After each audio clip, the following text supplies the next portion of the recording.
என் ஃப்ரெண்டுக்கு இன்னைக்கு கல்யாணம். நான் போறேன். எனக்கு சோறு வைங்கிறாதீங்க சேர்த்து. அப்படியே ராதிகா? சரி சரி மர்மல, நானும் போயிட்டு வரேன் கல்யாண வீட்டுக்கு. சரிங்க தே. அப்ப எனக்கு மட்டும் தான் சோறு வாங்கிக்கிடுதேன். ரசமும் முட்டை அவியலும் வைக்கணும்னு நினைச்சிட்டு இருந்தேன். இவ 2 பேரும் கல்யாண வீட்டுக்கு போறாவளா? பாட்டு பாட்டு பாட்டு. நாக்குக்கு ருசியா நல்லதா ஏதாவது செய்து திங்கணும்.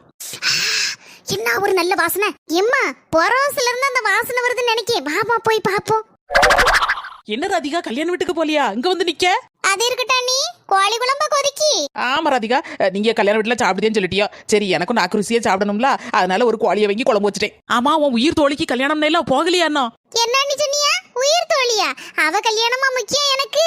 இங்க ஒரு கோழி எனக்காண்டி உயிர் கொடுத்து தக தக தகன்னு கொதிச்சுட்டு கிடக்க பத்தியல, அதுதான் எனக்கு முக்கியம். முதல்ல கோழி குழம்பு ஊத்துங்க, சோத்த போடுங்க, திங்கிட்டுனா. ஆமா மர்மல, உயிர் தோழியை விட உயிர் கொடுத்து கோழி தான் முக்கியம்.